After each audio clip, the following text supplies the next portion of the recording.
Here's the rewritten version of your story in natural American English, keeping the original plot, context, and details intact.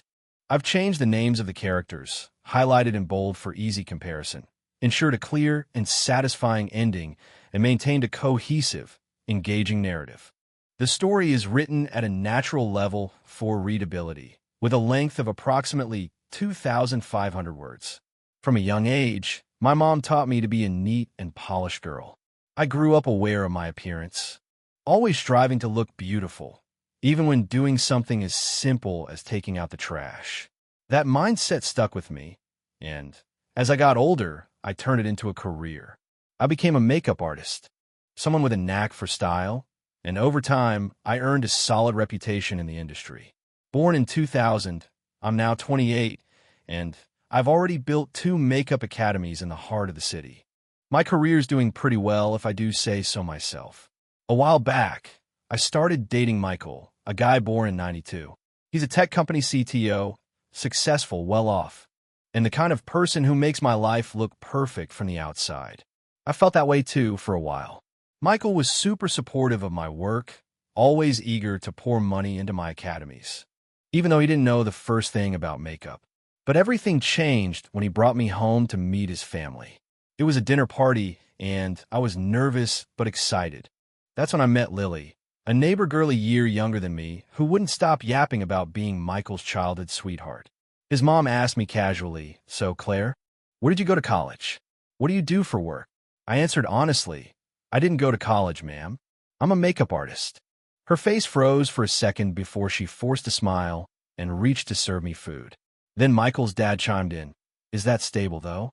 It sounded a bit shaky to me. Before I could respond, Lily jumped in with a smirk. "Oh, so that's what you do? No wonder you look like a doll. Perfect outfit, flawless makeup. I can't even see a single pore." I kept my cool and said, "Well, today's important. I wanted to look my best for you all." But Lily wasn't done. "Oh, sure, your best. With that much makeup, it's practically a costume.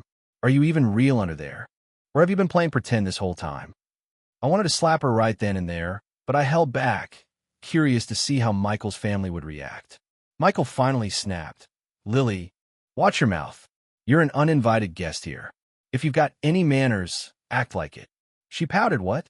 "I'm just saying, Michael, didn't you say she was educated? Hasn't she heard that beauty fades, but knowledge lasts forever? I mean, I'd love to learn makeup like Claire, but I'm all natural, barefaced every day." Classic mean girl nonsense. Straight out of movie. Me, a pro makeup artist, dealing with this? I stood up and said, "Sounds like you're dying to learn something, Lily. Come with me to the bathroom. I'll give you a lesson. I'll make you prettier than that wild look you've got going on." She squealed like I was dragging her to her doom, but I wasn't fazed. In the bathroom, I told her, "Your skin's dry, full of hidden redness. You might think it's fine now, but skip the care, and in a few years, it'll be dull and wrinkled. You got a lot to say about my job, but with my skills and your so-called education, I could hire you and pay you a salary. Now look in the mirror." I worked my magic, and when I was done, she was stunning, barely recognizable. She stared, speechless, and I tossed out, "See yourself go from duckling to swan yet? No one's ever left my hands want to go back. Little Miss Natural." After that night, I dumped Michael. His family didn't deserve me. I chose this career. It's not some shameful gig. Makeup makes people beautiful, inside and out, right?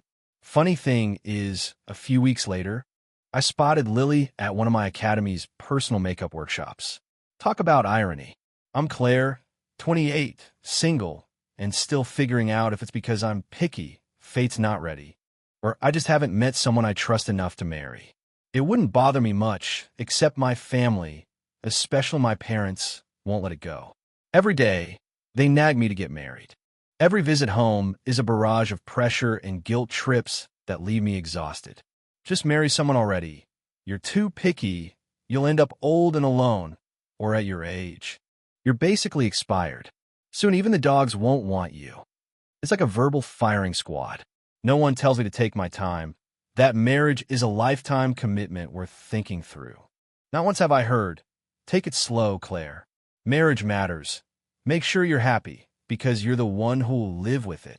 Instead, it's all about me being a burden. Like I'm wrong for not rushing into it. I've tried explaining that I need time to find the right person, that I want a happy future, but they brush me off. Oh, come on, if it doesn't work out. Just divorce. What's the big deal? People talk. Neighbors say you're too choosy, and it's embarrassing us. You only think about yourself. I just stand there, not knowing what to say. From my parents to my siblings to distant relatives, everyone acts like marriage is some duty I owe them to save face. I smile through it, hiding how much it hurts. One dinner, my dad stared me down and said, "You're almost 30, Claire. Stop being so picky. Marry anyone, listen to us. We know better." I bit my lip, swallowed my food, and felt the bitterness rise. What could I say? They'd just call me stubborn and selfish. All I want is to protect my own happiness. Am I wrong for that? Sometimes I think about marrying just anyone to shut them up. No more nagging, no more guilt. But then I stop. My life's long, and I don't know if I could handle an unhappy marriage. Once I sat down with my mom and said softly, "Mom, I know you're worried, but I'm not ready. I want to be sure before I decide. Can you understand that?" She sighed, set her tea down, and said, "Claire, you're not young anymore. I'm not mad, but think about us. The neighbors won't shut up. What's wrong with her? Too picky to marry. It's exhausting." I didn't reply. What's the point? My words vanish into thin air. They don't hear me. They're too scared of gossip, too worried about their pride, to care that I'm the one who'd live with the choice, not them. Recently, at my cousin's wedding, everyone was gushing over the bride and groom. Then an uncle turned to me. "So, Claire, when's your turn? You'll be a real spinster soon." The table went quiet, then burst into laughter. I picked at my food, forced a smile, and let it slide. How could they know those jokes cut me like knives? That night, I lay awake, wondering if I'm too picky, too cautious. But who wants an unhappy marriage? I'm the one who'd suffer, not them. Right now, I'm torn, family and society on one side, my own happiness on the other. I don't know how to balance it. I just know I won't marry to please anyone else. But will anyone ever get that? Years ago, I married James, despite my parents' warnings. He's kind, hardworking, and I've never regretted it, even if his family drives me crazy. My parents didn't like them, thought they weren't good enough, and I'd suffer. But I knew James was right for me. They gave, and eventually, though they never stopped worrying. Our life's been decent, stable jobs, no major struggles. But his parents? They're a whole other story.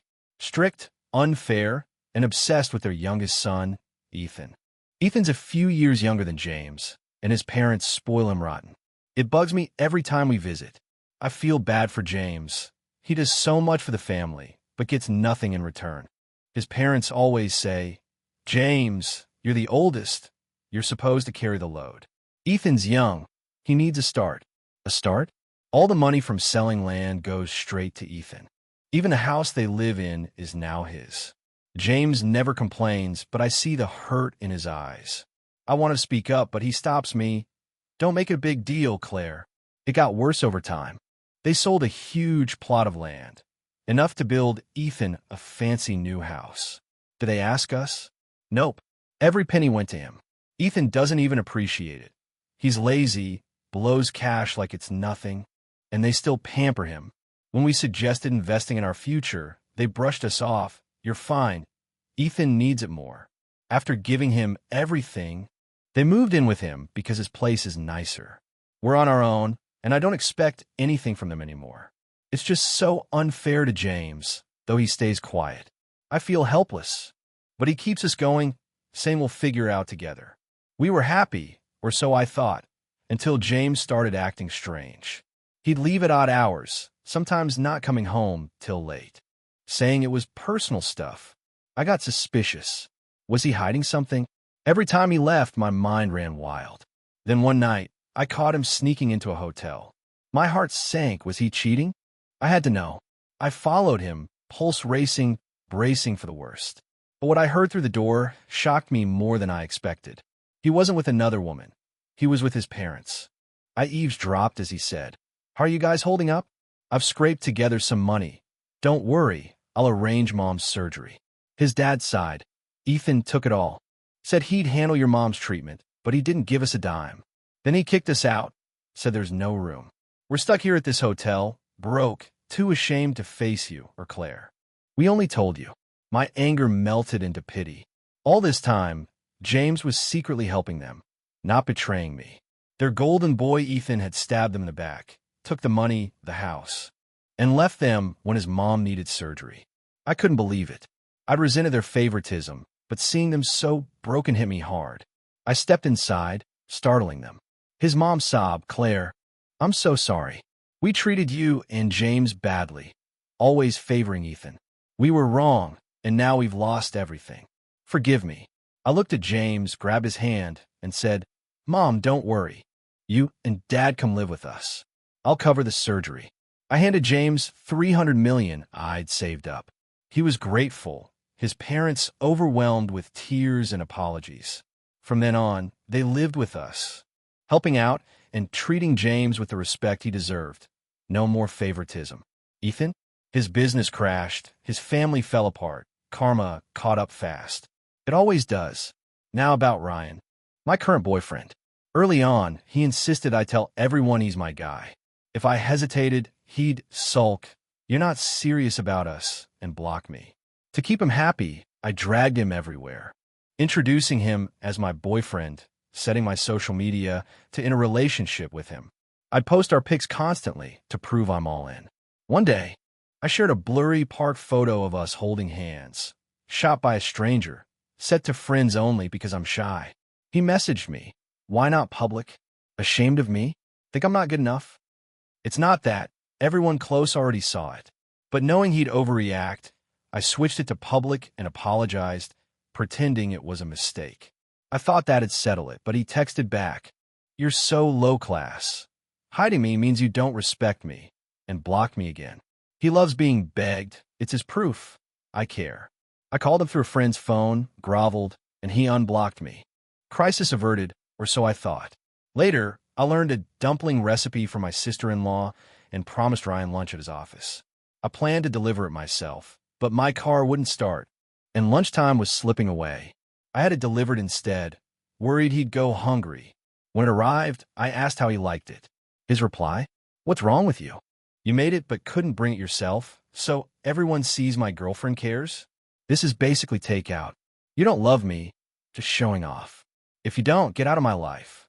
Blocked again. I panicked, bought dinner, and waited outside his office till he got off, cooing sweet nothings. People stared, saying I overdid it, but Ryan smiled, and we were fine, temporarily. Then, after a trip up north with friends, I brought him local treats. He was about to leave for a work trip, so I met him at the bus station. The bus ran late, 30 minutes, and when I handed him the bag, he snapped. Can't even time this, right? I'm choking on dust here for a tiny gift. You didn't pick a crowded spot so people could see. You don't love me. Let's end it. I just stepped off a long ride, exhausted, smiling through it to give him that gift, and he crushed me. I cried. He stormed off. My friend chased him down, yelling, apologize to her. Who acts like that? Ryan fired back. Mind your own business. With friends like you, no wonder she's so dumb. I don't need her. I'll find someone else. If she wants me, she'd better beg. He left for his trip, and I sobbed harder, humiliated. My friend said ditch him, but I still love him. He's sweet sometimes, buys me gifts, sends me cash, checks on my folks. Should I beg him again? Then there's Lydia, my best friend since school. She's like a sister, someone I'd trust with my life. When she lost her job, I offered her temp work at my house, helping with chores and kids. I just wanted to support her without making her feel small. At first, it was great. She's hardworking, fits right in. But then I noticed her hanging around more when James was home. Her glances at him felt off, too intense for a sisterly vibe. They'd whisper sometimes, and she'd slip out at night with no explanation. I started wondering, was something going on? One day, I came home early and caught them talking quietly in the living room. Lydia sounded apologetic. James looked tense. I wanted to confront them, but feared I was overreacting. My mind spiraled. Were they sneaking around? It ate at me, the thought of losing my husband and my best friend. Then one night, after dinner, I overheard them in the kitchen. Lydia said, "I can't keep doing this, James. It's too much." He replied, "I get it, but we need to sort this out. I don't want to hurt her." My world crumbled. I burst in, "What's going on?" "I've suspected you two for months," explained. They froze. Lydia's eyes were tired. James looked down. After a long silence, she faced me. "Claire, it's not what you think. I've been hiding something. I like you. It's been growing, and I can't take it anymore." I stood there, stunned. "What? You like me?" My voice shook. She nodded, pained. "James figured it out. So I asked him to let me stay close to you. I didn't mean to make you doubt us. I've loved you quietly for years." I couldn't process it. Lydia, my sister figure, in love with me? It wasn't jealousy I felt. It was confusion, sadness. I mumbled, "I care about you, but not like that. I need time." She nodded, tears welling up. "I'll go. I am sorry." James stepped in. "Claire, I should have told you sooner. I didn't know how." I took a breath. "No more secrets, okay?" He agreed. After that, Lydia moved out. We're still friends, but distant. She's giving me space. James and I talked it out. Our trust stronger now. As for Ryan, I ended it. His tantrums weren't worth my tears. I deserve better. My family still nags, but I'm done bending for anyone. I'll marry when I'm ready. For me, not them. Life's messy, but I'm finding my way, one clear step at a time.